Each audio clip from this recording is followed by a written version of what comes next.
ونستغفره ونؤمن به ونتوكل عليه ونعوذ بالله من شرور أنفسنا ومن سيئات أعمالنا من يهد الله فلا مضل له ومن يضلله فلا هادي له وأشهد أن لا إله إلا الله وحده بوحدة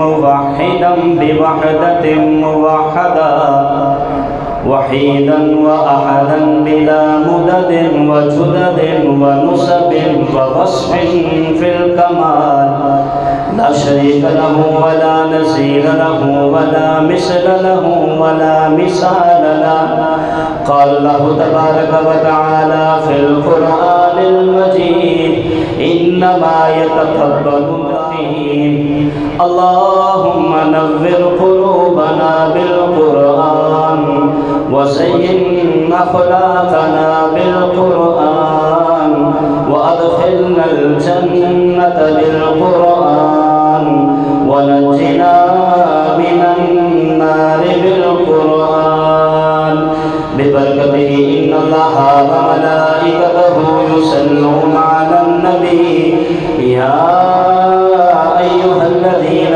آمنوا صلوا عليه وسلموا تسلیما سامل مرزا تجھے پاک پہ صلاۃ و سلام علیک یا سیدی یا رسول اللہ وعلا آلک و اصحابک یا سیدی یا حبیب اللہ.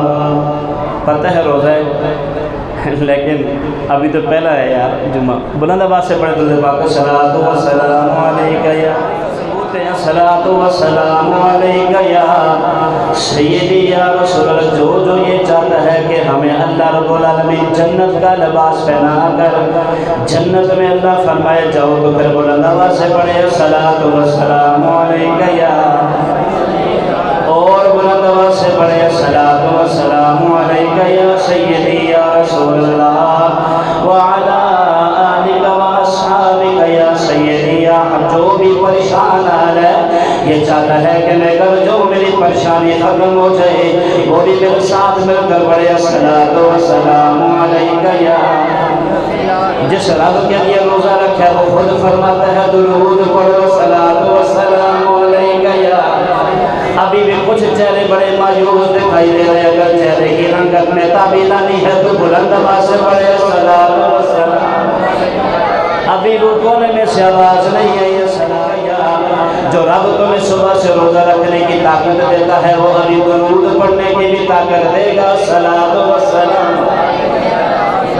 ماشاءاللہ ماشاءاللہ بلند آواز سے پڑھے یہاں سے پڑھے مدینے سے کرم ہو جائے.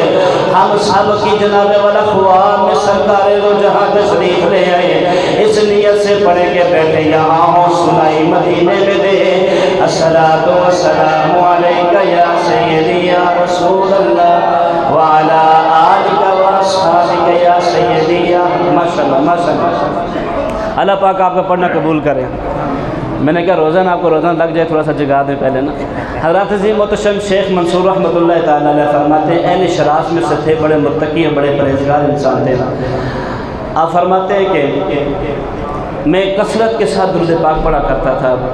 خواب کے بندے خواب میں ایک اہل وفات کے بعد اہل شراز میں سے نا ایک بندے نے آپ کو خواب میں دیکھا کہ آپ اہل شراز میں تشریف فرما ہیں اور آپ نے نا جنتی لباس پہنا ہوا ہے. کیا پہنا ہوا ہے؟ جنتی لباس پہنا ہے. بڑے خوبصورت حلہ پہنا ہوا ہے. جنتی حلہ جنتی لباس پہنا ہوا ہے. اچھا وہ سوال کرنے والے نے پوچھا جی اللہ پاک نے آپ کے ساتھ کیا معاملہ کیا ہے؟ انہوں نے کہا جی اللہ پاک نے مجھ پر کرم کیا ہے, مجھے جنتی لباس پہنایا ہے اور مجھے کرم سے اپنے کرم سے مجھے جنت میں جانے کا حکم دے دیا ہے. فرشتوں نے میرا استقبال بھی کیا ہے, مجھے ساتھ جنت میں بھی لے کر گئے. عرض کیا جی اتنا مقام کیسے ملا؟ تو فرمایا میں کثرت کے ساتھ سرکار دو جہاں پہ درود پڑھا کرتا تھا.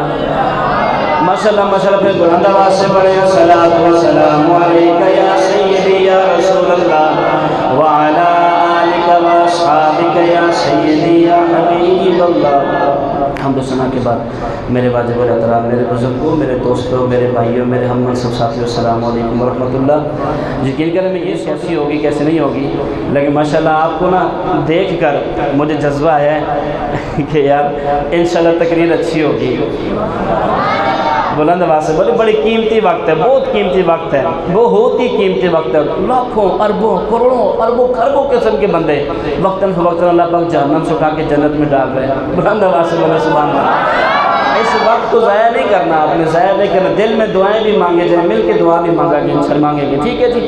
اس قیمتی وقت کو ضائع نہیں کرنا، یہ لمحے بار بار نہیں آتے، جو پچھلے سال ہمارے ساتھ تھے اس سال نہیں ہیں، کئی ایسے ہیں جو شاہ صاحب ہمارے ساتھ نہیں ہیں، تو کیا پتہ اگلے سال ہم ہی نہ ہوں۔ تو اس سے پہلے بار بار رمضان بھی نصیب نہیں ہوتا۔ حضرات عظیم محتشم، میں نے آپ کے سامنے آیت کریمہ پڑھنے کا شرف حاصل کیا، اعتکاف کی نیت فرما لیں، نبی تو سنت ہے اعتکاف، جب بھی مسجد میں داخل ہو تو اعتکاف کی نیت کر لیا کریں۔ انما یتقبل اللہ من المتقین، اب یہ فرمایا کہ جو قبول میں کرتا ہوں نا، قبول یہ صرف تقوی والوں کا میں قبول کرتا ہوں، جو لوگ پرہیزگار ہوتے ہیں میں انہی سے ہی قبول کرتا ہوں۔ اب جس شخص کے اندر تقوی نہیں ہے نا، تقوی پرہیزگاری میں چلو ڈیفینیشن میں اس کو بتاتا ہوں آپ کو، جس بندے کے اندر تقوی نہیں ہے وہ اگر نبی کا بیٹا بھی ہے نا تو پھر بھی اس کو فائدہ، لیکن اگر جس انسان کے اندر تقوی ہے نا، رنگ کا کالا ہے، رنگ کا کالا ہے، الفاظ سیدھی طرح زبان سے ادا نہیں ہوتے، لیکن تقوی اتنا ہے کہ سرکار نے فرمایا کعبے کی چھت پر چڑھ کے اذان کیا ہے۔ نہیں آج آپ نے بولنا ہے، پھر میں نے بھی بولنا ہے، بلند آواز سے بولیں سبحان اللہ۔ ادھر سے رشتے میں چاچا لگتا ہے، ابو لہب ہے، شولوں کا باپ ہے، خوبصورت ہے، رنگ بھی ہے، شان بھی ہے، شوکت بھی ہے، دن بھی ہے، دولت بھی ہے، لیکن تقوی نہیں ہے تو کچھ بھی نہیں ہے۔ آج تک ہر کوئی ان پر لعنت ہی بھیج رہا ہے۔ قرآن نے فرمایا کٹ جائے تیرے دونوں ہاتھ، کیونکہ تقوی نہیں تھا۔ تو پتہ چلا عبادتیں چاہے پہاڑ جتنے بھی ہوں، عبادتیں چاہے ریت کے ذروں کے برابر بھی انسان کرے، نیکیاں اتنی زیادہ ہوں، لیکن اگر انسان کے دل میں تقوی نہیں ہے تو اس کا کوئی فائدہ۔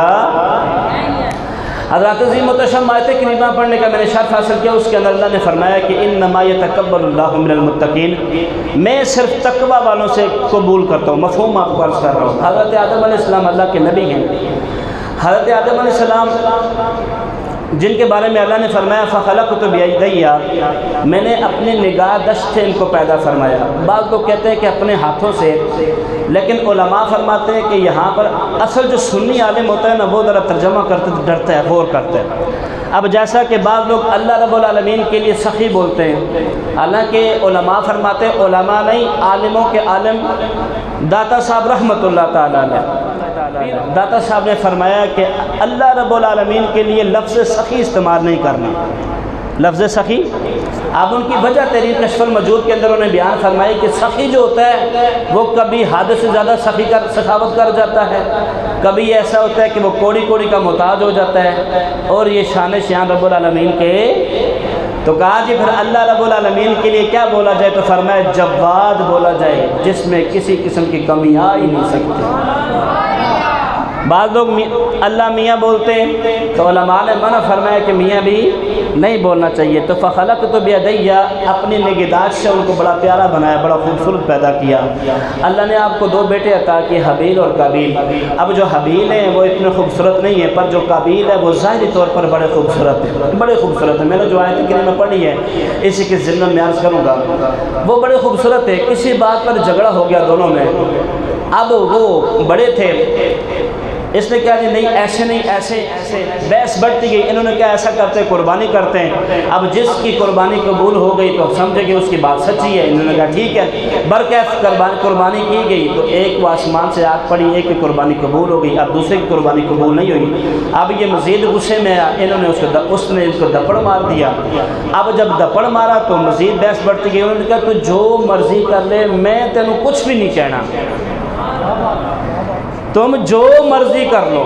اینٹ کا جواب پتھر سے نہیں، یہ بات یاد رکھیے گا، ایک غلط مفہوم دیا جا رہا ہے، آج کے نوجوان کو غلط بتایا جا رہا ہے کہ نہیں یار اگر تو اینٹ کا جواب پتھر سے نہیں دے گا تو لوگ تجھے مرد نہیں کہیں گے، ایسی بات نہیں ہے۔ آبیل نے کہا کہ تو جتنا مرضی مجھے مار، میں تجھ تیرے پر ہاتھ نہیں اٹھاؤں گا۔ برکیف اس نے کیا کیا، یہاں تک کہ مارتے مارتے قتل کر دیا۔ جب قتل کیا تو قتل کرنے سے پہلے پوچھا کہ آخر تجھے یہ سب کچھ کیسے ملا؟ فرمایا تقوی کی وجہ سے۔ بلند آواز سے بولے سبحان اللہ۔ تقوی کی وجہ سے مجھے یہ مقام ملا، کیونکہ اللہ رب العالمین تقوی والے لوگوں کو پسند فرماتا ہے۔ تقوی جس کے اندر آ گیا، تقوی کسے کہتے ہیں؟ آپ کے ذہن میں سوال گردش کر رہا ہوگا۔ حضرت عظیم التشم تقوی اسے کہتے ہیں۔ حضرت کعب الاحبار رضی اللہ تعالیٰ عنہ سے کسی نے کہا کہ آپ پرانی کتابیں، جو پہلے کتابیں تھیں ان کے عالم ہیں، قرآن کے بھی آپ عالم ہیں، تو تقوی کی ڈیفینیشن بتائیں کہ تقوی کسے کہتے ہیں، تعریف بتائیں۔ آپ نے فرمایا تقوی یہ ہے کہ تو کبھی ایسے راستے سے گزرا ہو جہاں پر صحیح کانٹے دار جھاڑیاں ہوں تو کیسے گزرا ہے؟ اس نے کہا جی میں اپنے دامن کو بچا بچا کر سمیٹ کر گزرا ہوں، کہیں ان کانٹوں کی وجہ سے مجھے تکلیف نہ ہو۔ تو فرمایا اسی چیز کو تقوی کہتے ہیں۔ نہیں ابھی مزہ نہیں ہے، بلند آواز سے بولے سبحان اللہ۔ روزہ رکھا یار اللہ کے لیے رکھا ہے، بلند آواز سے بولے سبحان اللہ۔ اب آئیے اب امام غزالی رحمۃ اللہ علیہ نے اپنے استاد محترم کے حوالے سے فرمایا تقوی کی تعریف یہ ہے، فرماتے ہیں تقوی کی تعریف یہ ہے کہ دل گناہوں سے پاک ہو جائے، دل گناہوں سے۔ اب آپ میں سے کئی لوگ ایسے بیٹھے ہوئے ہیں، اب سوال یہ پیدا ہوتا ہے کہ تقوی ملے گا کیسے؟ ذہن میں سوال آتا ہوگا آپ کے۔ اب یہاں پر تو وہ ذہنی آزمائش کا سیزن نہیں ہے کہ وہ بیٹھ ہی پوچھیں گے تو آپ نے یاد کرنا ہے، آپ نے ساتھ ساتھ باتیں یاد بھی کرنی ہے۔ وہ تو محفل میں ٹائم زیادہ ہوتا ہے، چلو پوچھتے جی یہ شہباز بھائی نے کیا کیا تو آپ بتا دیتے ہیں، لیکن یہ باتیں آپ نے یاد رکھنی ہے۔ اب تقوی ہوگا کیسے؟ تو فرمایا اس کے کچھ طریقے ہوتے ہیں تقوی حاصل کرنے کے لیے۔ بعض لوگ ایسے ہوتے ہیں کہ وہ روزہ بھی رکھتے ہیں، سارے کام کرتے ہیں، لیکن وہ پھر بھی تقوی اختیار نہیں کرتے۔ اب تقوی کیسے ملتا ہے؟ آپ سبحان اللہ کہیں گے تو میں قرآن کی آیت پڑھوں گا، اور بلند آواز سے بولو سبحان اللہ۔ اب میرا خیال ہے آپ دھوپ سے بچنے کے لیے جلدی آئیں، جو جمعے میں جلدی جائے گا تو وہ پل چھراغ سے آنکھ جھپکنے سے پہلے بھی گزر جائے گا۔ آپ نے اس پر عمل کرتے ہوئے، اللہ میرا حسن ظن ہے کہ آپ نے ان حدیثوں کو اپنے ذہن میں رکھ کے آپ جلدی تشریف لائے ہیں۔ ایسے ہی آپ آئیے گا انشاءاللہ ہم جلدی شروع کر دیا کریں گے۔ بلکہ اللہ رب العالمین اپنی دلیل کتاب کے اندر ارشاد فرماتا ہے، فرمایا یا ایھا الذین آمنوا کتب علیکم الصیام کما کتب علی الذین من قبلکم لعلکم تتقون۔ فرمایا ایمان والو، مفہوم عرض کروں اپنی زبان میں، پریشان نہیں ہونا، روزے اس سے پہلے بھی فرض کیے گئے ہیں، روزے سے۔ اب تفسیر حازن کے اندر بڑی پیاری بات لکھی ہوئی ہے، مطلب حضرت آدم علیہ السلام سے لے کر حضرت عیسیٰ روح اللہ تک روزے فرض کیے گئے تھے۔ اتوار الگ تھا، طور طریقہ الگ تھے۔ کیسے؟ اب حضرت آدم علیہ السلام نا چاند کی روزہ رکھتے تھے، یاد رکھنا آپ نے، حضرت آدم علیہ السلام چاند کی 13، 14 اور 15 کو روزہ رکھتے تھے۔ حضرت نوح علیہ السلام، میں غالباً حضرت نوح علیہ السلام کے بارے میں، حضرت اس سے پہلے آدم علیہ السلام، پھر حضرت نوح علیہ السلام۔ حضرت نوح علیہ السلام عید الفطر اور عید الضحیٰ، مسلم شریف کی حدیث ہے، ان کے علاوہ آپ سارے روزے رکھتے تھے۔ چھوٹی عید اور بڑی عید کے علاوہ آپ سارے روزے رکھتے تھے۔ حضرت داؤد علیہ السلام ایک دن چھوڑ کر ایک دن میں روزہ رکھتے تھے، ایک دن چھوڑ کر، ابن ماجہ کی حدیث پڑھ رہا ہوں، ایک دن چھوڑ کر ایک دن آپ روزے رکھتے تھے، ایک دن چھوڑ کر۔ اور حضرت عیسیٰ علیہ السلام تو سارا سال روزے رکھتے تھے، سارا سال روزے رکھتے تھے۔ کسی کسی کو توفیق ہوتی ہے۔ آج بھی آپ دیکھیں نا، باہر چلنا پھرنا ہوتا ہے تو لوگ ایسے روزہ کھا رہے ہوتے ہیں کہ استغفر اللہ پاک معاف کریے آپ۔ ایک یہ رمضان کا مہینہ ہوتا ہے، لوگ پتہ نہیں کیوں روزہ کھا رہے ہیں، سر عام کھا رہے ہیں۔ پہلے لوگ تھوڑا سا پھر ذرا ڈر جاتے تھے، جھجک جاتے کہ یہ اللہ کا خوف ہے۔ اگر اللہ کا خوف آپ کے دل میں نہیں ہے تو پھر کوئی بھی چیز، میں جیسے آپ کو عرض کیا ہے کہ ہمارے اندر تقوی نہیں ہے تو کوئی بھی چیز نہیں ہے، تقوی نہیں تو روزہ بھی قبول نہیں ہے۔ اب ایک بندہ بیٹھا ہوا، اب تقوی کیسے ملے گا؟ فرمایا کہ لعلکم تتقون۔ اب قرآن تو حق ہے نا، قرآن کی بات تو جھوٹی ہو نہیں سکتی۔ فرمایا تقوی ملتا ہے روزے سے، روزے سے۔ ہم روزہ رکھ کے پھر کیسے گناہ؟ کیونکہ اصل مسئلہ یہ ہے کہ جب آپ دیکھیں کہ سڑک ٹوٹی ہوئی ہوتی ہے، اب وہ سڑک ٹوٹی ہوئی تو اس کو دوبارہ تعمیر کرنے کے لیے وہاں پر راہگیر لگا دیے جاتے جو کام کرنے والے مزدور لیبر جسے کہتے ہیں وہ لگا دیے جاتے ہیں، وہ اب تعمیر کرتے جاتے ہیں سڑک کو، اور ساتھ بورڈ بھی لگا دیتے ہیں بھائی جان ادھروں نہیں ادھروں جانا ہے۔ بات سمجھ آ رہی ہے؟ آپ نے ادھر سے نہیں ادھر سے جانا ہے، کیونکہ اگر آپ ادھر سے جائیں گے تو ہمارے کام میں ڈسٹربنگ پیدا ہوگی۔ کہیں لکھا ہوتا ہے جی گہری کھدائی ہو رہی ہے، ذرا دھیان سے جانا، ٹھیک ہے جی۔ رمضان کا مہینہ بھی ایسے ہی ہے، اب شیطان تو یہاں سے نکل، اللہ علیہ نے بھی اس بات کو نقل کیا، آپ فرماتے شیطان ہمارے اندر ہوتا ہے، اب ڈائریکٹ حملہ تو وہ کر نہیں سکتا، وہ ڈائریکٹ حملہ نہیں کر سکتا انسان کے اوپر، وہ نفس پر آ کے زور لگاتا ہے، نفس کے اوپر زور لگاتا ہے۔ جب نفس کے اوپر زور لگاتا ہے وہ پھر کبھی شہوات کی طرف، کبھی کسی چیز کی طرف، کبھی دنیا کی محبت، کبھی مال کی محبت، کبھی ان چیزوں کی طرف جب انسان بڑھتا ہے نا تو پھر اس کے دل کے اندر اللہ کا ڈر اور خوف نہیں آتا۔ جیسے ہر چیز کی کوئی نہ کوئی وجہ ہوتی ہے، ہر چیز کی۔ اب رمضان کی وجہ کیا ہے؟ آپ میں سے کئی لوگوں کو پتہ نہیں ہوگا کہ رمضان کس وجہ سے آیا ہے، پتہ ہے نہیں؟ تو چلو سن لیں۔ حضرات عزیز محتشم، جس طرح آپ میں سے ماشاءاللہ حج اور عمرہ کرنے کے لیے جاتے ہیں، واجب ہے کہ صفا اور مروہ کے چکر لگانے، ٹھیک ہے جی۔ حضرت ہاجرہ نے حضرت اسماعیل کی پانی کی پیاس کی وجہ سے آپ نے چکر لگائے تو اللہ رب العالمین کو یہ بات بڑی پسند آئی، تو فرمایا اب قیامت تک ہر کوئی آنے والا چکر لگائے گا، ایسے ہی چلتا ہے چکر۔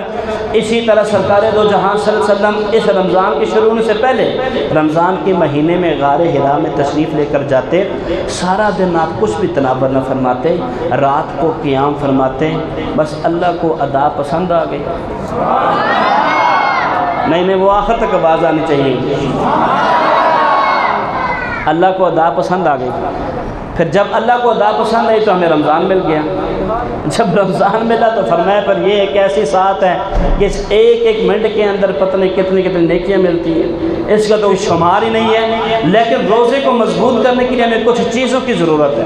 ایک مسئلہ اب یہاں پر پھر ٹائم نہیں ہوتا تو بندہ پڑھتے پڑھتے آگے نکل جاتا ہے۔ بعض لوگ وضو کے اندر نا جلدی کرتے ہیں اور نہ کلی کرتے ہیں نا۔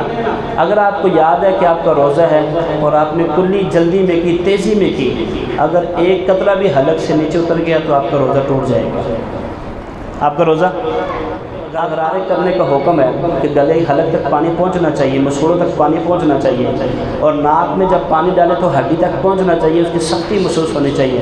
لیکن رمضان میں اگر آپ کے ناک کی سختی ہڈی محسوس ہوئی نا وہ سختی، تو روزہ آپ کا ٹوٹ جائے گا۔ ایک مسئلہ یہ۔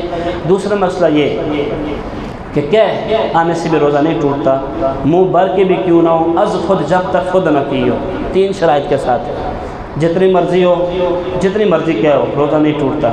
لیکن اگر خود کریں گے نا تو روزہ تھوڑے سے مسائل سیکھیں، روزہ ٹوٹ جائے گا۔ انجیکشن کے والے سے بھی سوال ہوا تھا، انجیکشن ڈرپ کے والے سے۔ اصل فقہائے کرام کی بھی نا کچھ کیٹیگریز ہوتی ہیں۔ اب جو پہلے والے فقہائے کرام تھے اس کے بعد زمانہ بدلا، پھر پتہ چلا انسان کے جسم کا حصہ کیا گیا۔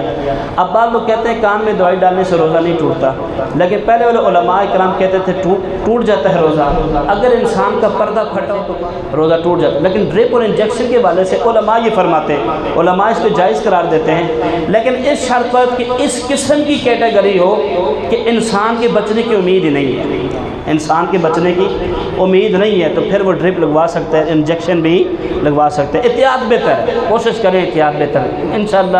اللہ پاک آپ کو نا کیونکہ فرمایا کہ تصوموا وتصحوا، روزے رکھو تو اللہ پاک تمہیں صحت بھی عطا کرے گا، اللہ پاک تمہیں صحت بھی عطا کرے گا۔ اب روزے کے لیے ضروری یہ ہے کہ آپ کی آنکھ کا بھی روزہ ہو۔ اب یہ میں نہیں کہہ رہا، کون کہہ رہا؟ جی داتا صاحب رحمۃ اللہ تعالی علیہ کشف المحجوب کے اندر فرماتے ہیں، آپ فرماتے ہیں کہ ایک رات میں سویا، خواب میں سرکار دو جہاں تشریف لے کر آئے۔ مصطفیٰ کریم کو میں نے عرض کیا کہ کچھ ارشاد فرما دیں، تو سرکار نے 2 لفظوں میں ساری بات فرما دی، صرف 2 لفظوں میں فرمایا احبس حواسک، فرمایا کر لو اپنے حواس کو، اپنے حواس کو صرف 2 لفظوں میں، صرف 2 لفظوں میں سمجھا دیا کہ اپنے حواس کو قید کر لو۔ مطلب آنکھ، کان، زبان، ہاتھ، پاؤں، ان چیزوں کو جب آپ کنٹرول کر لیں گے تو آپ کو تقوی جیسی صورت مل جائے گی۔ آنکھ، سب سے پہلے آنکھ۔ حضرت عیسیٰ علیہ السلام نے فرمایا کہ جو جس کی کسی غیر محرم عورت پر نظر پڑ جائے اور اللہ کے ڈر کی وجہ سے اگر وہ اپنی آنکھ کو جھکا لیتا ہے تو اللہ رب العالمین عبادت میں اس کو لذت عطا فرماتا ہے، اللہ کے ڈر کی وجہ سے۔ اللہ کے حدیث پاک کے اندر آتا ہے ایک بندے کو حکم ہوگا کہ اس کو جہنم میں ڈال دیا جائے، اب فرشتے اس کو لے کر جا رہے ہوں گے تو جو آنکھ میں بال ہوتا ہے نا، یہ اللہ کی بارگاہ میں نا عرض کرے گا الہ جائے میں کوئی نہیں جانا، میں نے تو نہیں جانا۔ اللہ فرمائے گا کیوں؟ وہ کہے گا الہ میں تو نے فرمایا تھا نا کہ اگر میرے خوف کی وجہ سے تمہاری آنکھ میں مکھی کے پر کے برابر بھی آنسو نکل آئے تو وہ اس آنکھ کو جہنم کی آگ نہیں چھو سکتی، اس آنکھ کو، اس بال کو، اس بندے کو۔ تو فرمایا الہ العالمین اب تیرا حکم ہے۔ فرمایا اچھا یہ بات ہے، پتہ تو تھا لیکن ہمیں بتانے کے لیے یہاں پر سرکار دو جہان ارشاد فرمایا اس بندے کو جنت میں ڈال دیا جائے۔ اب اہل محشر میں یہ بات یہ شور پڑ جائے گا کہ دیکھو یار کہ جو بال تھا، بال جو مکھی کے پر کے برابر آنسو نکلا تھا اس سے وہ گلا ہوا تھا، ایک بال اپنے بندے کو جنت میں ساتھ لے کر جا رہا ہے، اپنے چاہنے والے کو اپنے۔ بلکہ حضرات سے متشم فرماتے ہیں آنکھ، حضرت شعیب علیہ السلام اللہ کے نبی ہے، آپ اتنا روتے تھے کہ آپ کی بینائی کم ہو گئی۔ کسی نے پوچھا جی کیوں روتے ہیں؟ تو آپ نے 2 وجہ بیان کیا کہ میں اس وجہ سے اتنا روتا ہوں کہ میری آنکھ وہ نہ دیکھے جو رب نے منع کیا ہو، میری آنکھ وہ نہ دیکھے کہ جس چیز کے دیکھنے کو میرے رب نے منع کیا ہو، اور دوسرا یہ فرمایا کہ اس آنکھ سے میں نے اللہ کا دیدار کرنا ہے، اس آنکھ سے میں نے، خدا کی قسم آپ اپنی آنکھوں کی حفاظت کروا لیں، سمجھے تقویٰ شروع ہو گیا۔ اپنی آنکھوں کی حفاظت کریں، اپنی آنکھوں کی حفاظت کریں، جھکا لیں، اللہ پاک آپ کو عبادت کی رضا دے گا۔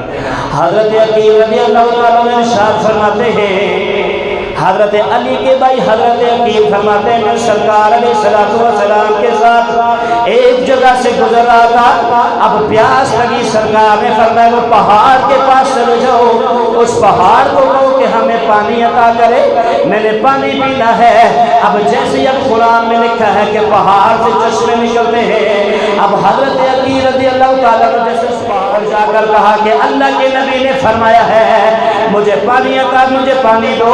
اب پہاڑ کے اندر سے آواز آئی، کہا کہ اللہ کے نبی سے معافی مانگ لیجئے گا میری طرف سے کہ مجھ میں تو ایک قطرہ بھی نہیں ہے۔ کہا کس وجہ سے تیرے اندر ایک قطرہ بھی نہیں ہے؟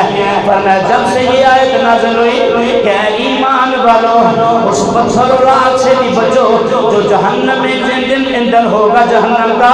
اب جب سے یہ پتھر پہاڑ اور انسان کی بات آئی میں نے اللہ کی بارگاہ میں اتنا رویا کہ ایک آنسو بھی پیچھے باقی نہیں رہا ہے۔ پہاڑ رو رہا ہے، کہا سے جب سے یہ آیت نازل ہوئی نا کہ بچو، ڈرو نہیں۔ بعض یہاں پر نا یہ منع کرتے ہیں کہ آگ سے ڈرو، اللہ نے منع فرمایا ڈرا صرف اللہ سے جاتا ہے، بچنا ہے، یہاں سے بچو اس آگ سے کہ جس کا ایندھن انسان اور پتھر ہے۔ تو فرمایا اتنا رویا ہوں کہ میں اب میرے میں اتنی سکت بھی نہیں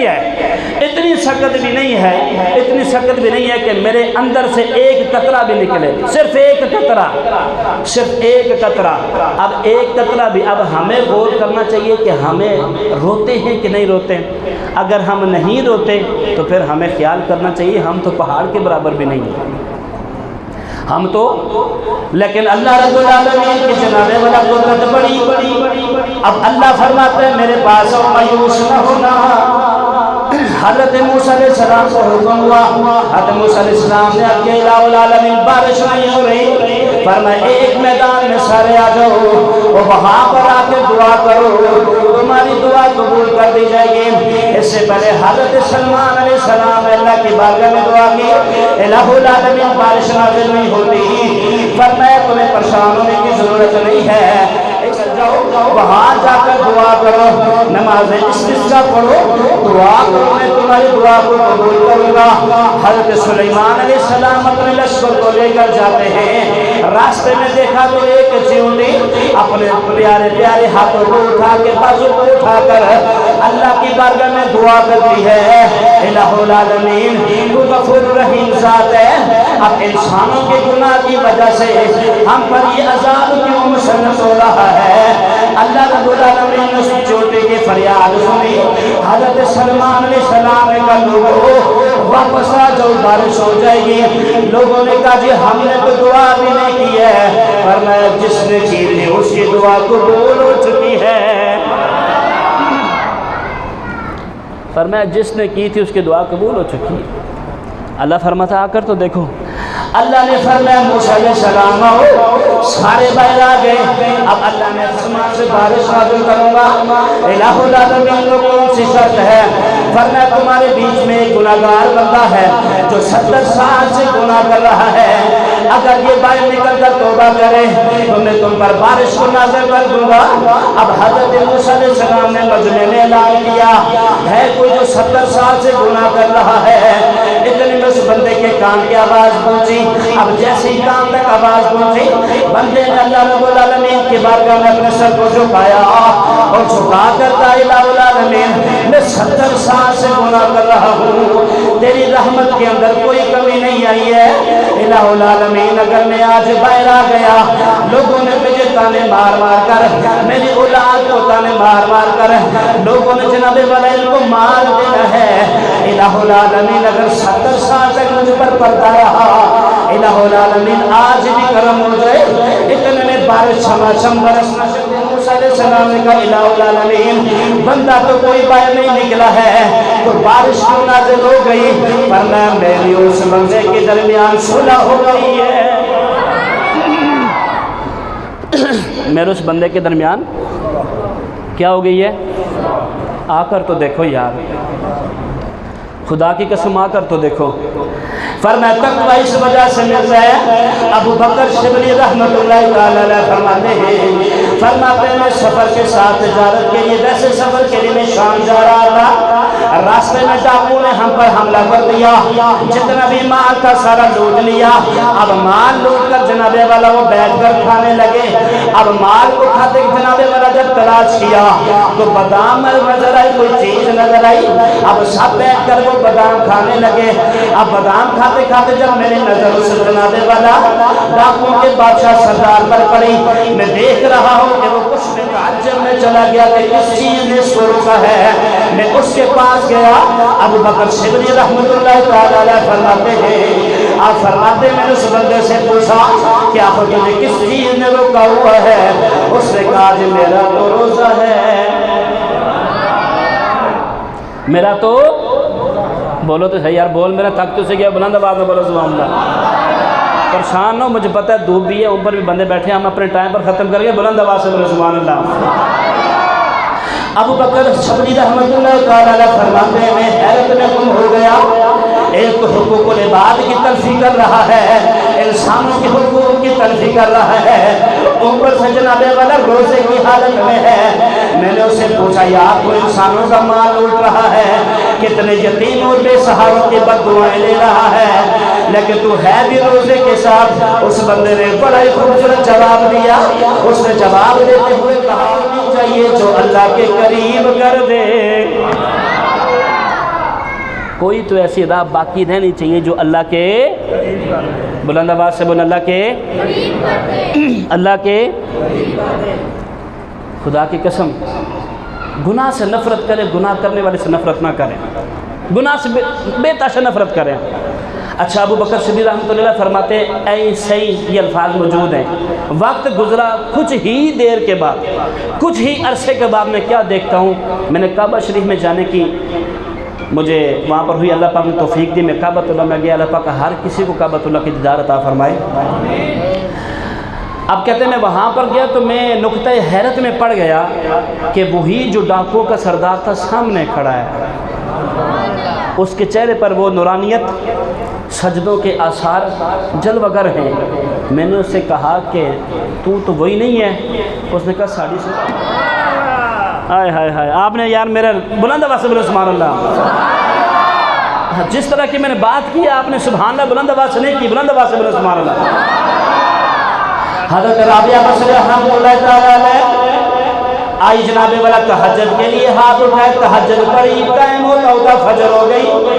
فجر پڑھتی ہے پھر جناب والا اللہ کی تسبیح بیان کرنا شروع کر دیتی ہے. جیسے ہی وقت گزرا جو وہ جناب والا سوال وہ وقت تھا مکروہ, وہ گزرا، آپ نے عشاء کو جیسے نفل ادا کیے، اب نفل ادا کرنے کے بعد پھر اللہ کی بارگاہ میں کھڑی ہو جاتی ہے، پھر اللہ کی بارگاہ میں سرخ ہوتی ہے، اللہ کی بارگاہ میں تسبیح تحمید بیان کر رہے ہوتے، اللہ کی حمد و ثنا بیان کرتی ہے، وقت ظہر ہو جاتا ہے، پھر جناب والا ظہر کی نماز پڑھتی ہے، پھر عصر ہو جاتی ہے، عصر پڑھتی ہے، مغرب ہو جاتی ہے، مغرب پڑھتی ہے، عشاء ہو جاتی ہے، عشاء کے بعد پھر اللہ کی بارگاہ میں کھڑی ہوتی ہے۔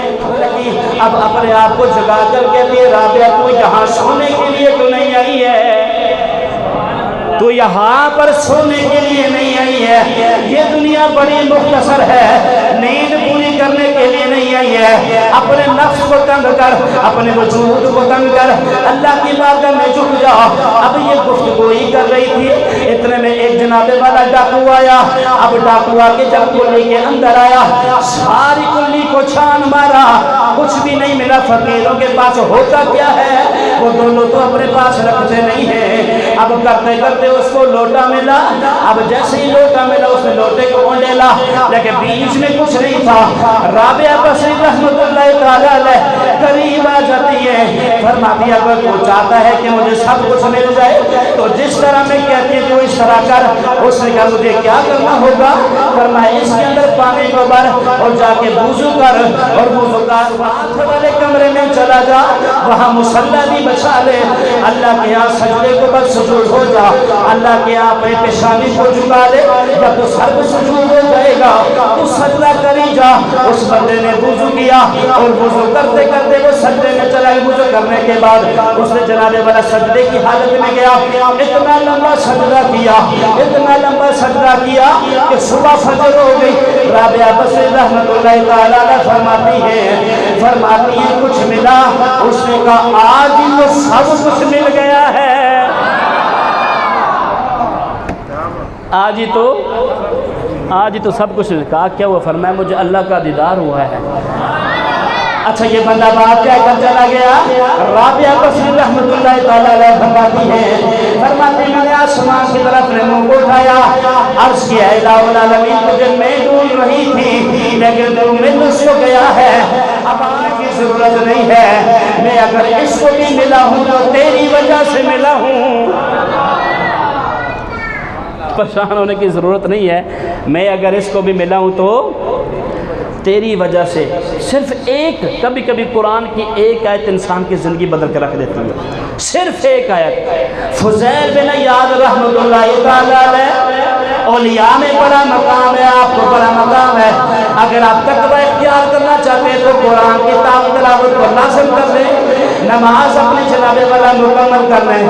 اگر آپ کے پاس لاکھوں کروڑوں نیکیاں ہیں لیکن آپ کی جناب والا نام اعمال میں سجدہ نہیں ہے تو کوئی فائدہ بھی نہیں ہے، لیکن قیامت میں سب سے پہلے جس چیز کا حساب ہوگا وہ نماز ہوگی۔ فضیل بن عیاض اپنے زمانے کے بہت بڑے ڈاکو ہیں، اب پہلے بتاتے تھے بندے کو کہ آ جا کر تیرے پاس میں چوری کرنی ہے، اب پہلے بتایا جاتا تھا کہ فلاں، اب ایک دفعہ آپ ایک جگہ پر چوری کرنے کے لیے گئے، ایک بندہ قرآن پاک کی آیت پڑھتا ہے، اللہ رب العالمین قرآن میں فرماتا ہے، فرمایا الم یأن للذین آمنوا ان تخشع قلوبهم لذکر اللہ، فرمایا ابھی بھی ایمان والوں کے لیے وہ وقت نہیں آیا ہے کہ اللہ کی بارگاہ میں سر کو سجدے میں جھکا دے، اللہ کا ڈر اور خوف ان میں نہیں آیا ہے۔ فضیل بن عیاض کے جناب والا کام نہیں، جیسے یہ آیت پڑھی آپ نے اللہ کی بارگاہ میں معافی مانگی، اللہ کی بارگاہ میں ایسی معافی مانگی اور آپ کی معافی ایسی قبول ہو گئی، لوگ آپ سے ملنے کے لیے آتے ہیں، آپ قرآن کی تلاوت کر رہے ہوتے، لوگ آپ سے ملنے کے لیے آتے، ایک بہت بڑے ولی فضیل بن عیاض کے دروازے پر آئے، دستک دیتے رہے، فضیل بن عیاض نہیں آئے، کسی نے کہا جی اگر آپ نے فضیل بن عیاض سے ملنا ہے تو قرآن پڑھو، جیسے ہی تم قرآن پڑھو گے فضیل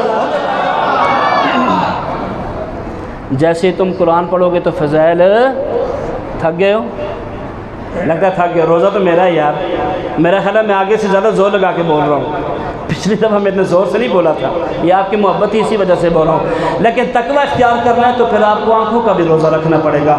بعض سوال کرتے ہیں لوگ، جی کیا ہم روزہ رکھ کر فلم ڈرامے دیکھتے تو پھر وہ روزہ تو ہو جائے گا پر اس کی نورانیت باقی نہیں رہتی۔